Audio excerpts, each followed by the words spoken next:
Hello friends, ये science का practice set 14 है और आज भी हम इजी टू मॉडरेट लेवल के क्वेश्चन को देखेंगे और हर एक ऑप्शन को अच्छे से डिस्कस करेंगे ताकि एक क्वेश्चन से मल्टीपल क्वेश्चन सॉल्व कर सकें। तो वीडियो को स्टार्ट करने से पहले जो भी फर्स्ट टाइम चैनल पर विजिट किए चैनल को सब्सक्राइब कर लेना ताकि वीडियो का नोटिफिकेशन आपको जल्दी मिल सके। तो वीडियो को स्टार्ट करते हैं। फर्स्ट क्वेश्चन है, प्रसारण की क्रिया किसके द्वारा संपन्न होती है? ऑप्शन है कोशिका झिल्ली के द्वारा, कोशिका भित्ति के द्वारा, केंद्रक के द्वारा, कोई नहीं या एक से अधिक। तो ये सवाल कोशिका वाले चैप्टर से है और इस क्वेश्चन का राइट आंसर हो जाएगा कोशिका झिल्ली। अब हम अदर ऑप्शन का डिस्कशन कर लेते हैं, क्या है कोशिका भित्ति और क्या है केंद्रक।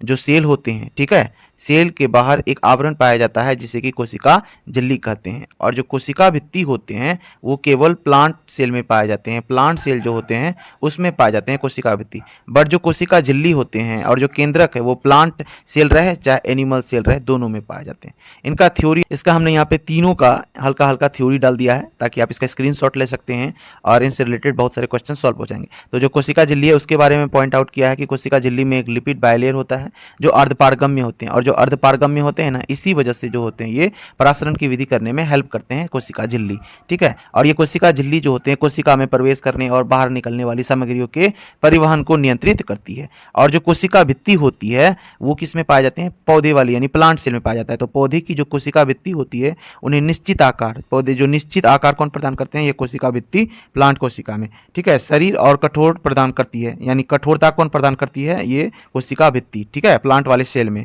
इसीलिए उसके जो छाल वगैरह होते हैं प्लांट कोशिका के, वो देखिएगा काफी सख्त होते हैं, ठीक है। इसकी जो कोशिका जो भित्ति होती है, कोशिका भित्ति से जल की हानि को रोकने में भी मदद करता है। यानी जो कोशिका भित्ति होती है, जो वाष्पोत्सर्जन की प्रक्रिया में जल की हानि होती है उसको भी रोकने का काम ये करता है कोशिका भित्ति। केंद्रक क्या है? केंद्रक में प्रोटीन और आरएनए का संचय होता है। जो केंद्रक होते हैं इस प्रकार गोल कोशिका में पाए जाते हैं, इसमें बहुत सारे क्या पाए जाते हैं? प्रोटीन और आरएनए का संचय रहता है, डीएनए भी रहते हैं, ठीक है। डीएनए, आरएनए, प्रोटीन सबका संचय रहता है, और इन्हीं डीएनए में जो होते हैं अनुवांशिक सूचना रहते हैं, और वही अनुवांशिक सूचना एक पीढ़ी से दूसरी पीढ़ी में जाता है।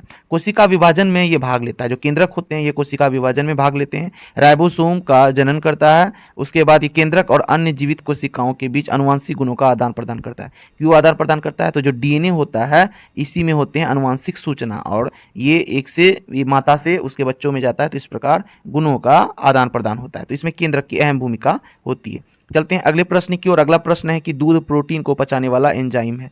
ऑप्शन है pepsin enzyme, trypsin enzyme, rennin enzyme, कोई नहीं या एक से अधिक। तो इस क्वेश्चन का राइट आंसर हो जाएगा आपका रेनिन, क्योंकि दूध को पचाने की बात कर रही है, ठीक है। दूध में होते हैं प्रोटीन, तो सिंपली अगर प्रोटीन कहता तब हम लोग क्या बोलते हैं? पेप्सिन और ट्रिप्सिन बोल देते हैं, ठीक है। जो पेप्सिन होता है ये कहाँ होते हैं? जो स्टोमक होते हैं उसी में ये ट्रिप्सिन नाम के एंजाइम निकलते हैं गैस्ट्रिक ग्लैंड से, ठीक है। गैस्ट्रिक ग्लैंड से जो ट्रिपेप्सिन नाम के एंजाइम होते हैं ये प्रोटीन को किस में बदल देते हैं? पेप्सिनोजेन में बदल देते हैं प्रोटीन को। और जो पेप्सिनोजेन होते हैं जब उसका पूर्ण रूप से पाचन होते हैं छोटी आंत में, तो क्या करते हैं? कौन से एंजाइम? यही ट्रिप्सिन जो है मदद करते हैं और प्रोटीन को किस में तोड़ देते हैं? एमिनो एसिड में तोड़ देते हैं, ठीक है। इस प्रकार प्रोटीन का पूर्ण पाचन होता है। लेकिन वो सिंपल प्रोटीन के लिए था, जो दूध वाले प्रोटीन होते हैं उसका पाचन कौन करते हैं? तो ये रेनिन नाम के एंजाइम करते हैं दूध का पाचन, ठीक है। दूध में होते हैं केसिन प्रोटीन, और केसिन को ये पारा केसिन में बदल देते हैं, पारा केसिनेट में बदल देते हैं। चलते हैं अगले प्रश्न की ओर। अगला प्रश्न है कि पौधे में सबसे ज्यादा वाष्पोत्सर्जन किस भाग से होता है? ऑप्शन है रंध्र से, क्यूटिकल से, वातरंध्र से, या कोई नहीं या एक से अधिक।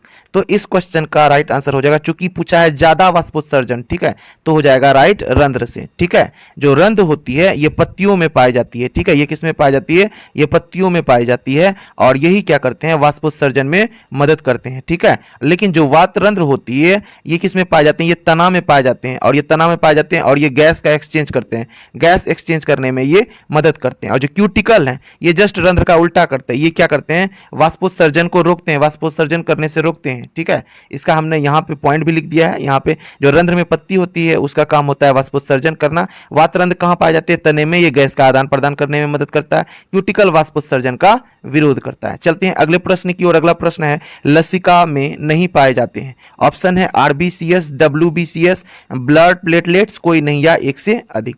तो इस क्वेश्चन का राइट आंसर हो जाएगा आरबीसीएस, क्योंकि लसिका जो होते हैं इसमें आरबीसी नहीं पाए जाते हैं, हाँ लेकिन डब्ल्यूबीसी और प्लेटलेट्स पाए जाते हैं। ठीक है, अब हम ब्लड के बारे में थोड़ा सा डिटेल से देख लेते हैं। जो ब्लड है, ब्लड में जो नॉर्मली 55% प्लाज्मा होते हैं, जैसा कि हमने बहुत बार डिस्कशन करा चुका हूं, और 45% अन्य पदार्थ होते हैं। उसी 45% में जो होते हैं आपके 3 प्रकार के ब्लड सेल्स पाए जाते हैं। एक होते हैं डब्ल्यूबीसी, ठीक है, ऊपर वाले जो बॉक्स बने हैं वो डब्ल्यूबीसी सारे हैं इसमें। एक होते हैं आरबीसी, ठीक है, RBC red blood cell, WBC white blood cell, और ये होते हैं प्लेटलेट्स। ठीक है, जो डब्ल्यूबीसी हैं उसी के ये टाइप्स हैं, मोनोसाइट्स, लिम्फोसाइट, न्यूट्रोफिल्स, एसिनोफिल्स और बेसोफिल्स, सबका यहाँ पे डायग्राम है। जो लिम्फोसाइट होते हैं इसमें ही 2 प्रकार के लिम्फोसाइट होते हैं। ठीक है, एक होते हैं T4 लिम्फोसाइट, ठीक है, और आरबीसी को दूसरा नाम, मतलब साइंटिफिक नेम क्या है, इरिथ्रोसाइट, जबकि डब्ल्यूबीसी का नाम है ल्यूकोसाइट। ठीक है, ल्यूकोसाइट। और जब ब्लड कैंसर होता है तो उसे हम ल्यूकेमिया बोलते हैं। ठीक है, क्योंकि ये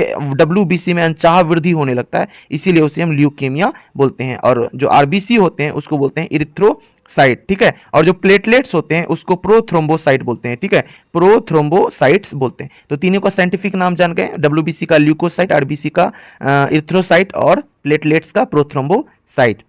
चलते हैं अगले प्रश्न की ओर। अगला प्रश्न है, स्टील की कठोरता प्रदान करने के लिए बढ़ाई जाती है। जो स्टील होते हैं नॉर्मली तो लचीला होते हैं, ठीक है, तो अगर लचीला रहेगा तो बर्तन किस प्रकार उसको आकृति प्रदान करेंगे, तो उसके लिए उसको कठोरता बनाना पड़ता है। ठीक है, कठोरता प्रदान करनी होती है। तो इसके लिए क्या किया जाता है, ऑप्शन दे रखा है, सिलिकॉन की मात्रा, कार्बन की मात्रा, क्रोमियम की मात्रा, यानी किसकी मात्रा बढ़ाई जाती है। ठीक है, तो इस क्वेश्चन का राइट आंसर हो जाएगा कार्बन की मात्रा। जो कार्बन की मात्रा अगर बढ़ाते हैं हम लोग, स्टील में डालते हैं, तो इससे जो होते हैं इसकी जो इलास्टिसिटी होती है, इसकी कठोरता होती है, तन्यता होती है, ये सभी मजबूत हो जाते हैं। ठीक है, इस प्रकार हम लोग स्टील का बर्तन बनाते हैं कार्बन की मात्रा मिला के। चलते हैं अगले प्रश्न की ओर। अगला प्रश्न है कि सबसे जटिल कार्बनिक पदार्थ होता है।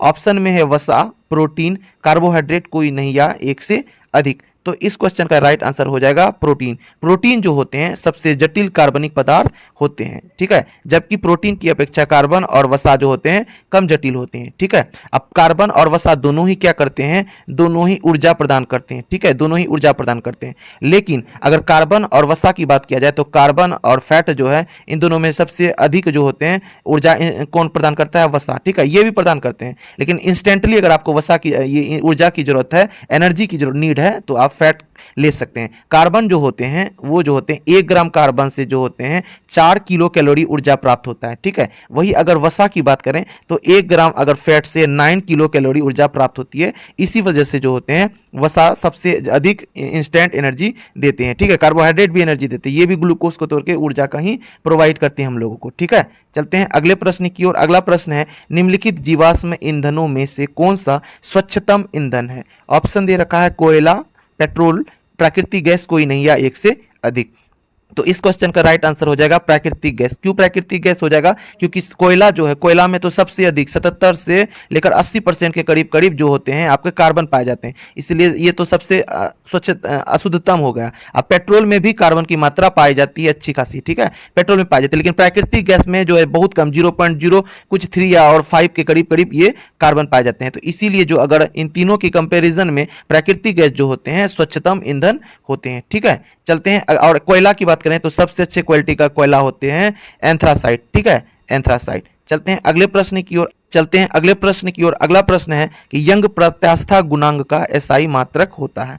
ठीक है, ऑप्शन है न्यूटन पर मीटर स्क्वायर, डाइन पर सेंटीमीटर, मीटर पर सेकेंड, कोई नहीं या एक से अधिक। तो इस क्वेश्चन का राइट आंसर हो जाएगा, क्योंकि यंग प्रत्यास्था गुणांक पूछा गया है तो इसका होता है न्यूटन पर मीटर स्क्वायर। ठीक है, इसको इस प्रकार भी लिख सकते हैं Nm-2। ठीक है, तो इस क्वेश्चन का राइट आंसर हो जाएगा न्यूटन पर मीटर स्क्वायर। और ये जो डाइन पर सेंटीमीटर होते हैं, ठीक है, डाइन पर जो सेंटीमीटर होते हैं ये होते हैं आपके पृष्ठ तनाव यानी सरफेस टेंशन का एसआई यूनिट। और मीटर पर सेकेंड जो होते हैं वेग के होते हैं, वेग और चाल के होते हैं ये मीटर पर सेकेंड स्क्वायर। ठीक है, सॉरी मीटर पर सेकेंड, और इसको अगर इस प्रकार ऊपर लेके जाए तो ms-1 भी लिख सकते हैं एसआई। ठीक है, मीटर पर सेकेंड वेग के होते हैं। चलते हैं अगले प्रश्न की ओर। अगला प्रश्न है, लोलक की कला विधि किस पे निर्भर करती है? ऑप्शन है द्रव्यमान के ऊपर निर्भर करती है, लंबाई के ऊपर निर्भर करती है, समय के ऊपर निर्भर करती है, कोई नहीं या एक से अधिक। तो इस क्वेश्चन का राइट आंसर हो जाएगा लंबाई के ऊपर निर्भर करती है, क्योंकि हमने प्रीवियस क्वेश्चन में भी ये डिस्कस करा रखा है कि जो लोलक होते हैं यानी आवर्त काल का लेना देना है लोलक से, ठीक है। जो घड़ी देखते हैं आप इस प्रकार पेंडुलम लगा होता है, जो यही है लोलक, ठीक है। तो इसकी जो कलाविधि होती है यानी आवर्त जो होते हैं, समय, कलाविधि, ये सब किस पे निर्भर करती है? लंबाई पे निर्भर करती है। इससे रिलेटेड हमने ये फॉर्मूला भी बताया था कि जो आवर्त काल होते हैं वो किस पे निर्भर करते हैं, यानी आवर्त काल टी बराबर 2 पाई, ठीक है। कट करके यहाँ पे 2 पाई लिख दीजिए। 2 पाई होते हैं √L/G, यानी L बढ़ाइएगा, लंबाई बढ़ाइएगा तो आवर्तकाल भी बढ़ जाएगा। तो इस प्रकार कलाविधि भी बढ़ जाएगी। तो लोलक का आवर्तकाल जो होते हैं किस पे निर्भर करते हैं? तो लंबाई के ऊपर निर्भर करते हैं, द्रव्यमान से कोई लेना देना नहीं होता है, ठीक है।